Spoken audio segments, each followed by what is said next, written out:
ایک یہ بچی نے پوچھا کہ سگے بہت سے بزرگان دین اپنے آپ کو سگے مدینہ کہتے ہیں، مدینے کا کتا کہتے ہیں، اس میں کیا حکمت ہے؟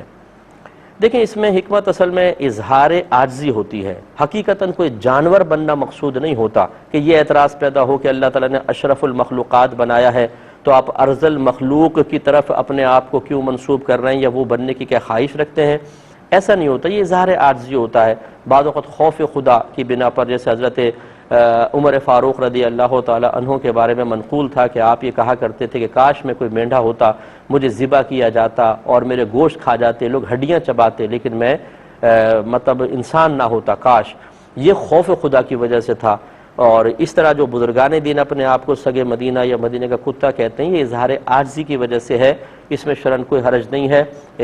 اظہار عاجزی جب خود بزرگان دین سے منقول ہوا تو اس کا نقل ہونا ہی، منقول ہونا ہی جواز کی دلیل ہے، یاد رکھے۔ تو اس لیے اس پہ اعتراض وہی کرے گا جس بیچارے کو دین اور شریعت کا علم نہیں ہوگا۔ ایک یہ کہتے ہیں کہ ایک بچہ تھا، ماں کے پیٹ میں 5 ماہ کا وہ فوت ہو گیا، یعنی مردہ بچہ ہی پیدا ہوا ہے، اور گھر والوں نے اس کا کفن دفن وغیرہ سب کا انتظام کیا ہے، تو جو بچہ پیدائش سے پہلے فوت ہو جائے اس کا کیا حکم ہوگا؟ دیکھیں، مسئلہ یہ ہے کہ اگر بچہ 4 ماہ کا ہو گیا تو روح پھونک دی جاتی ہے۔ اب اگر وہ پیٹ میں زندہ تھا لیکن پیدا مردہ ہوا تو اس کا حکم یہ ہوتا ہے کہ اس کا نام رکھنا چاہیے، لیکن اس کا کوئی غسل یا کفن دفن نہیں ہوتا کیوں وہ مردہ پیدا ہوا ہے۔ ہاں، اگر وہ پیدا ہو کر ایک بھی سانس لیتا تو پھر اس کا غسل بھی تھا، کفن دفن نماز جنازہ سب چیزیں تھیں، لیکن جو بچہ مردہ پیدا ہوا تو مردے کی نہ نماز جنازہ ہوتی ہے نہ اس کا غسل اور کفن دفن وغیرہ ہوتا ہے۔ اس کا حکم یہ ہے کہ صاف کرنا چاہیں تو صاف کر کے کپڑے میں لپیٹ کر اسے قبرستان میں ضرور دفن کر دیں، ادھر ادھر نہ پھینکیں، لیکن اس طرح کا اہتمام کی حاجت نہیں ہوتی۔ اور نام ضرور رکھیں، کیونکہ بروز قیامت بچے کو بہرحال زندہ کیا جائے گا اور اس کو نام سے پکارا جائے گا، اس لیے بے نام اس کو نہیں دفن کرنا چاہیے۔ ایک یہ کہتے ہیں کہ کسی کو کہیں جانے کا کہا، وہ کہیں دور جگہ تھی، تو اس نے کہا کہ معاذ اللہ بھائی ہم خدا کے پچھواڑے نہیں جا سکتے، معاذ اللہ ثم معاذ اللہ، تو کیا حکم شرع ہوگا؟ دیکھیں، پچھواڑا کہتے ہیں پیچھے کو پچھواڑا، تو اللہ تبارک و تعالی جگہ اور سمت سے پاک و صاف ہے۔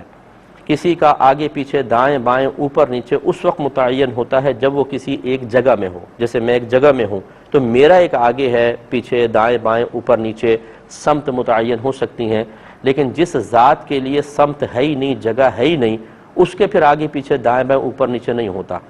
دیکھیں، یہ آگے پیچھے اوپر نیچے یہ جہات 6 جو ہیں یہ سب مخلوق ہیں۔ مخلوق وہ ہوتی ہے جو پہلے نہیں تھی، بعد میں اس کو تخلیق کیا گیا۔ اس کا مطلب ایک وقت ایسا تھا کہ اللہ تبارک و تعالیٰ تھا لیکن یہ 6 جہات نہیں تھیں، بتائیے پھر اللہ تعالیٰ کہاں تھا؟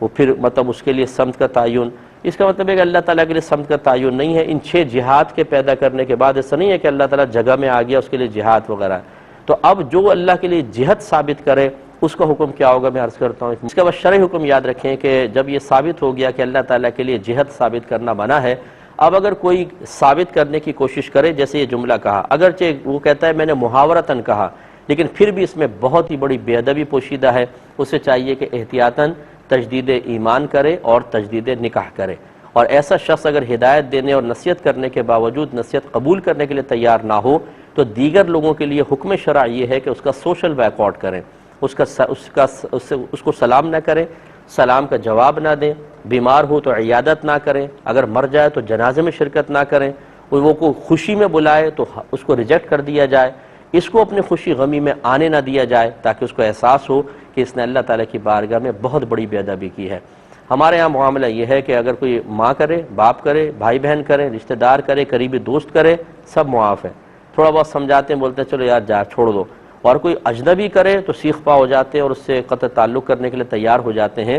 قوانین شرع سب کے لیے برابر ہیں، اگر قریبی کوئی کرے گا تو اس سے بھی اظہار ناراضگی کرنا ہم پر فرض ہوگا، اگر نہیں کریں گے تو بروز قیامت اس پر گرفت ہے۔ حدیثیں اٹھا کے پڑھ لیں، نبی کریم صلی اللہ علیہ وسلم نے واضح طور پہ فرمایا کہ بنی اسرائیل کے علماء لوگوں کو نصیحتیں کرتے تھے، لیکن پھر جب لوگ نہیں مانے تو انہوں نے بھی پرواہ کرنا چھوڑ دی، ان کے ساتھ کھاتے تھے، بیٹھتے تھے، پیتے تھے، حوصلہ افزائی کرتے تھے، یعنی اپنے اس عمل کے ذریعے تو جب عذاب آیا تو ان کو بھی اللہ تعالیٰ نے عذاب میں مبتلا کر دیا۔ اس لیے اچھی طریقے سے یاد رکھیں، اس طرح کوئی غلط حرکت کرے تو فوراً سے پیش طرف اس کی گرفت کریں، اور جب تک وہ اللہ کی بارگاہ میں توبہ نہ کرے یہ ناراضگی کا سلسلہ جاری رکھنا چاہیے۔